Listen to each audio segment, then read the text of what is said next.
Mesdames et messieurs, notre premier invité, c'est un excellent humoriste, c'est un excellent auteur. C'est un excellent Chicoutimi. C'est un excellent gars de Chicoutimi. Oui. Mesdames et messieurs, Simon Delille!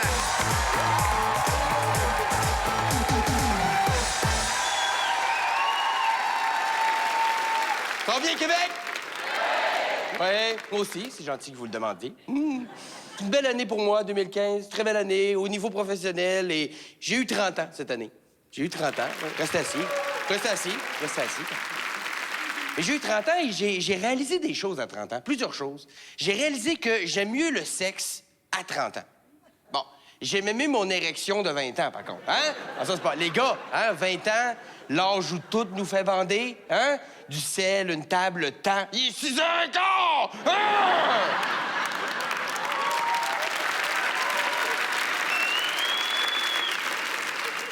J'aime mieux le sexe à 30 ans parce que je sais ce que j'aime et je sais ce que j'aime pas. Moi, je sais que j'aime pas quand une fille me parle pendant qu'on fait l'amour. J'aime pas ça, parce que moi, je suis humoriste dans la vie. J'ai toujours une niaiserie qui me passe par la tête, puis j'ai peur que ça vire mal. Tu sais, quand elle me demande quelque chose, genre, qu'est-ce que tu voudrais que je te fasse? Un pain de viande? Tu sais, c'est moyen. Je sais aussi que c'est très important, en tant que diabétique, de surveiller mon taux de sucre avant de faire l'amour. Très important. Parce que tomber en hypoglycémie pendant que tu fais l'amour, ça gâche le fun, c'est un moyen temps, OK? Tu sais, t'es dedans, là, c'est bon, tout va bien, là. Tu sais, c'est... Ah, t'es belle, ah oui, c'est vraiment bon. Ah, t'es tellement magnifique. OK, je vais aller manger une petite collation et je reviens. En particulier dans un one night, t'es pas chez vous, tout nu d'une cuisine. Ils sont où tes Oreos? Non. C'est moyen. Mais la chose qui m'a frappé le plus quand j'ai eu 30 ans, ce qui m'a frappé de plein fouet, c'est l'envie d'avoir des enfants. Ça m'a vraiment frappé. Et moi, je pensais que c'était juste les femmes qui avaient une horloge biologique. Et finalement, non, les gars aussi, c'est différent. C'est-à-dire que vous, les filles, vous avez une horloge biologique.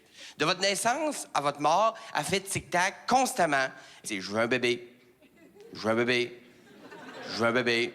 Bon, il y a des petites parties du mois que c'est plus comme « je veux un bébé, je veux un bébé, je veux un bébé ».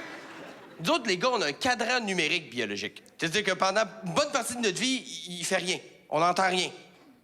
Pas un son. Pas mané, il sonne. Je veux un bébé! Je veux un bébé! Je veux un bébé! Et là, c'est toi qui décides, hein? Tu payes sur snooze. Ah, j'ai juste 30 ans, fuck that! Ou tu mets tes pantoufles puis tu y vas. Tu fonces, tu sais. Et je suis fier de vous annoncer que moi et ma copine, on essaie d'avoir un enfant en ce moment. Ouais. Ouais. Ben oui, ben oui. Ben, pas en ce moment-là, là. Hein? Vous aviez compris?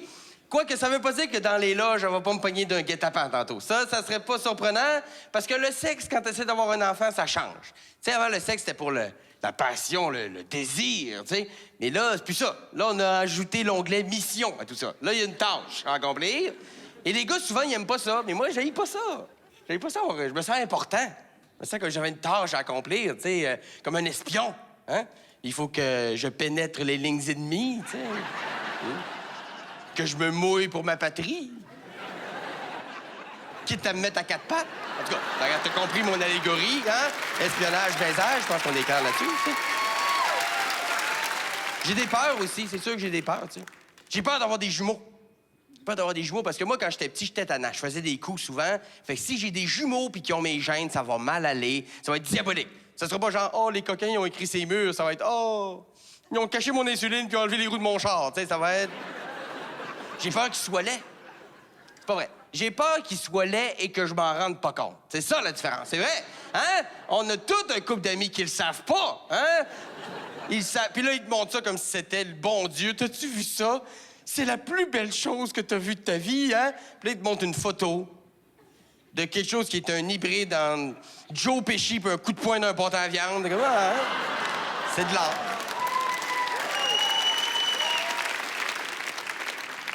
Mais j'ai surtout hâte d'avoir un enfant.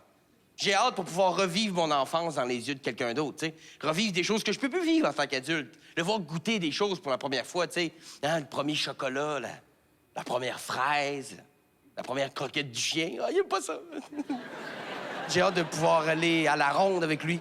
J'ai hâte parce que j'étais allé l'année passée à la ronde, pas d'enfants. Me sentais un peu seul, je te dirais. Parce que la ronde, ça a été créé pour les enfants. T'as juste regardé les titres de manège. C'est des affaires qui font peur aux enfants. Le monstre, le cobra, le vampire, des affaires qui font peur aux enfants. Si les manèges étaient conçus pour faire peur aux adultes, il y aurait d'autres titres. Ça serait genre le huissier. Faut qu'on se parle.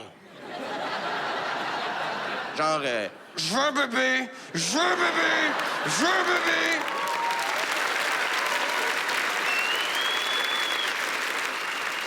Et c'est plein de questionnements, des peurs, des hâtes, je sais pas trop, tu sais.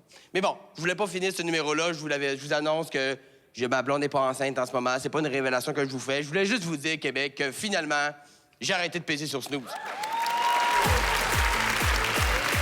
Simon Delille! Simon Delille!